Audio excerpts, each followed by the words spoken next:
Tes, masuk suaranya. Oke, baik. Untuk yang pertama mungkin Pak Seno bisa memperkenalkan diri terlebih dahulu, Bapak. Nama saya, panggilan Seno, nama lengkapnya Suseno Karja.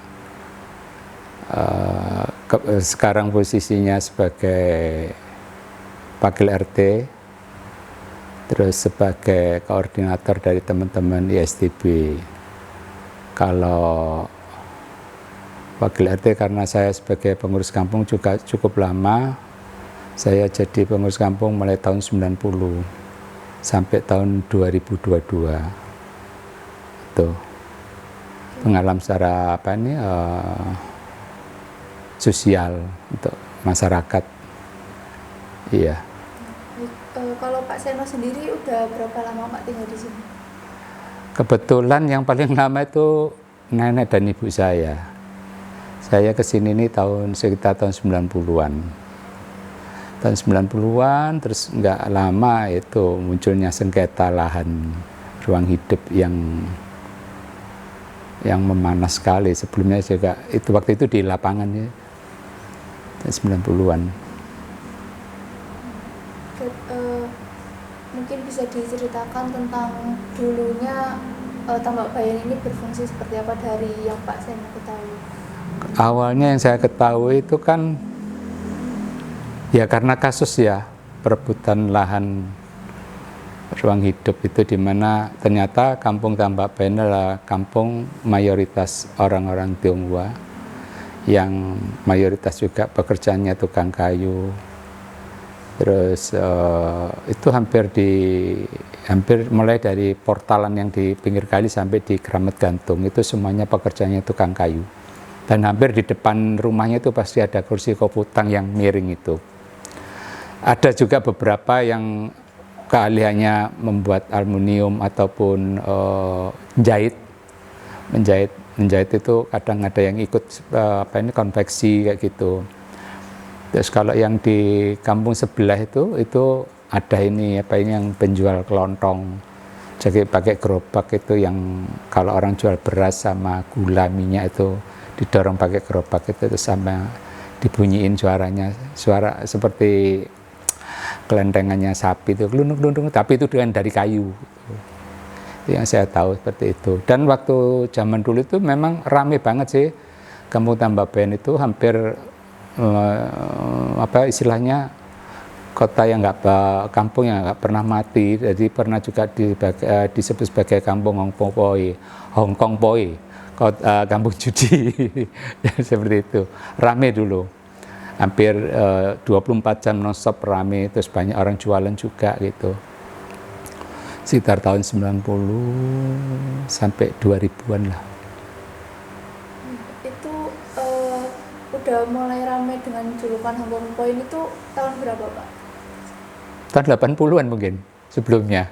Berarti sebelum Pak Seno tinggal sini ya. Itu sudah dengan istilah Hong Kong Point. Iya, suka main karena kan orang tukang kayu kan hiburannya nggak ada, karena di masyarakatnya itu orang memiliki TV itu mahal banget gitu loh. Jadi hiburannya ya ketemu orang, kumpul-kumpul kalau udah pulang kerja, dan kebanyakan juga tukang kayu nggak setiap hari dapat pesanan buat meja almari atau meja sembayangan kayak gitu. Dan pernah dengar ini nasi aking yang dulu pemerintah gembar-gemborkan, itu dulu sudah terjadi di kampung Tambak Bayan. Karena nggak ada pesanan itu tadi, mengolahlah itu nasi itu diolah kembali untuk jadi makanan. Kalau nggak itu nggak bisa makan. Terus kalau informasi tentang dulunya ini Istal Kuda, Pak Seno tahu? Ya, dari cerita tetangga kanan kiri. Jadi waktu itu karena kasus, saya sendiri juga nggak punya nggak punya dugaan. Ternyata kampung kami adalah kampung yang ada kasus itu. Dari cerita kanan kiri tetangga, terus orang-orang tua. Karena saya kan juga informasi itu didapat dari mana kalau yang nggak tua-tua kan? Yaitu ternyata dari sini malah maju ke depan ada salah satu juga yang pertama kali mengambil skripsi tentang Tambak Bayan itu Mas Haidar, sejarah dari UNER juga. Itu di situ baru saya apa itu istilahnya, oh udah tahu pasti kan semuanya kan harus apa ini kalau untuk satu anuan kan harus pasti ya.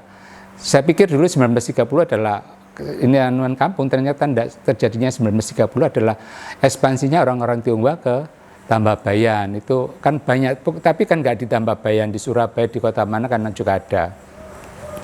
Lah ternyata di sejarahnya ini saya pikir istilahnya itu adalah di bangunan yang di sayap kanan, sayap kiri daripada bangunan utama ini istilahnya, karena kan ternyata petak-petaknya tuh sama ukurannya gitu loh. Ternyata enggak.